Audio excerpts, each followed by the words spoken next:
To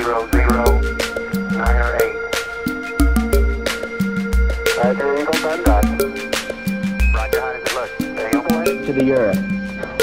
No single space project in this period more impressive to mankind or more important. 4, 3, 2, 1, 0. All engine running. 0098. Liftoff. We have a liftoff. 32 minutes past the hour. Liftoff on. I tusinder af år har mennesket beundret månen. Den overraskede og forundrede, og i mange år var det en forgæves beundring. Først i 1969 var ventetiden over. Apollo 11 landede den 20. juli på månen. Siden da har mange mennesker været der. Den besidder kræfter, vi ikke forstår. Vores mission er klar. At løse energiproblemer på jorden. Månen har et højt indhold af helium-3, som er et meget kraftigt drivmiddel.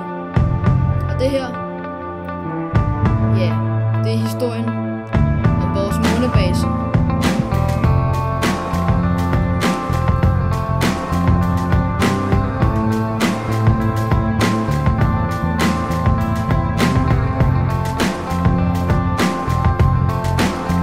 Exploration of space, and none will.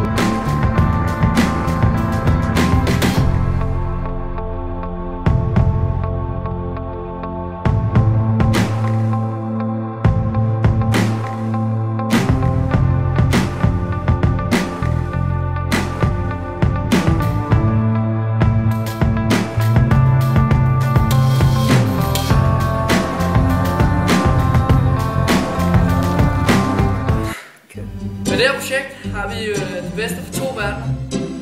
Nicheinteresser fra en specialklasse med Aspark og noget almen viden fra en ganske almindelig folkeskoleklasse.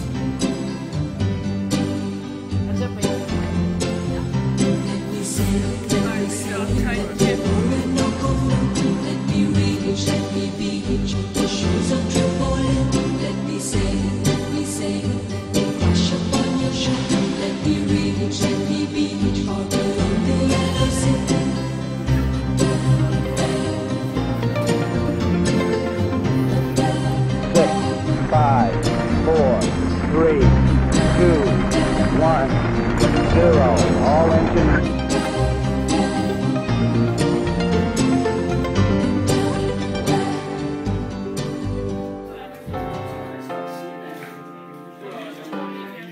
Vi har valgt at lægge vores målebase ved siden af Carbonenuskrateret, fordi at der er en masse vulkansk aktivitet i et område, som vi vil udnytte til vores jordvarmeanlæg.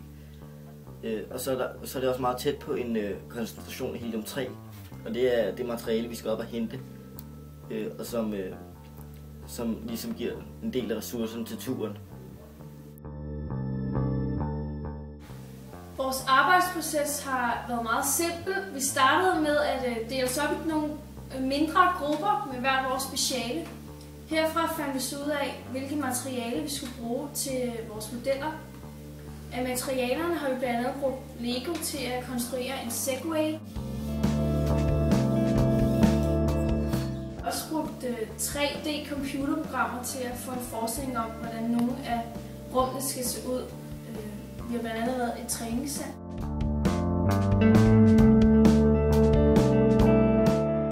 Og en model af plantebjerget.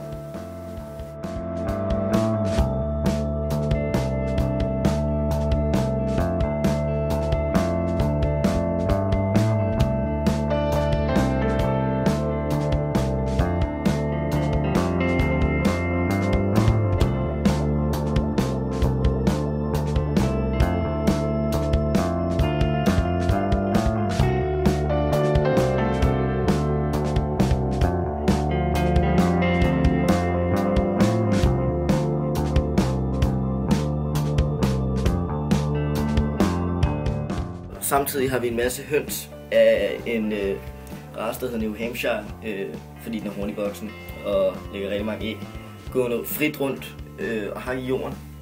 Vi kan have rigtig mange planter med op på månen, fordi at vi har tænkt at lave et plantebjerg, hvor der er varmt nede, og så bliver det højere, og så bliver der mere varmt oppe. eller koldt nede og varmt oppe. Og på den måde, så kan man have marker nede. Marker og alt muligt korn, man skal have til at få hønsene til at fungere, og dyrke grøntsager og sådan noget. Og så kommer man længere og længere op, kan du få flere eksotiske planter, som helt oppe i toppen kan du have mango og banan.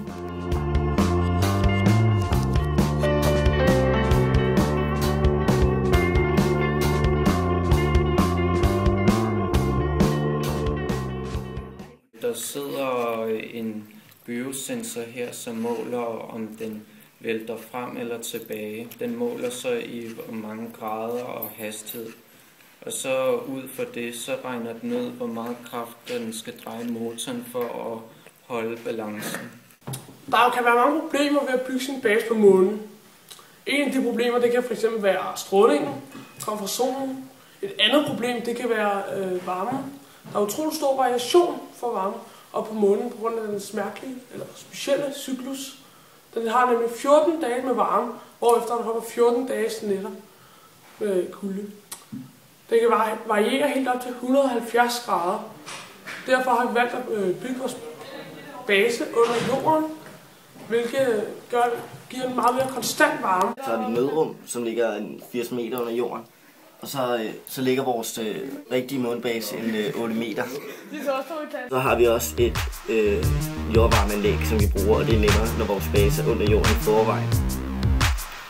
De personer, vi skal have, det er blandt andet læger til eventuelle sygdomme, og så skal vi have en masse biologer og forskere.